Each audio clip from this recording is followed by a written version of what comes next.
मित्रांनो, छातीतल्या दुखण्याला बरेचदा ॲसिडिटी किंवा गॅस म्हणून इग्नोर केलं जातं. आता हे खरंच ॲसिडिटी किंवा गॅस आहे का हृदयाशी संबंधित आहे, हे आज समजून घेणं अत्यंत महत्त्वाचं आहे.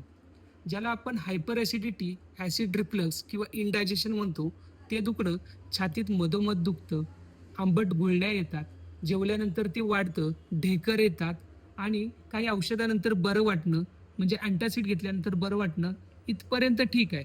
पण हे दुखणं जर छातीत कळ येण्यासारखं असेल आणि छातीवर दाब दिल्यासारखं वाटत असेल किंवा ते दुखणं खांद्याकडे, मानेकडे, जबड्याकडे किंवा पाठीकडे जर वळत असेल आणि त्याशिवाय त्याच्यासोबत भरपूर घाम येत असेल, दम लागत असेल, झोपलं, बसलं, कसंही केलं तरी अस्वस्थता काही कमी होत नसेल, तर हे दुखणं हृदयाशी संबंधित आहे, हे समजून घेतलं पाहिजे. कारण हृदयाच्या संबंधित आजारामध्ये म्हणजे हार्ट अटॅकसारख्या आजारामध्ये याला निदान करण्यासाठी लागणारा वेळ हाच अत्यंत महत्त्वाचा मानला जातो. म्हणून ही माहिती आपण समजून घेतली पाहिजे.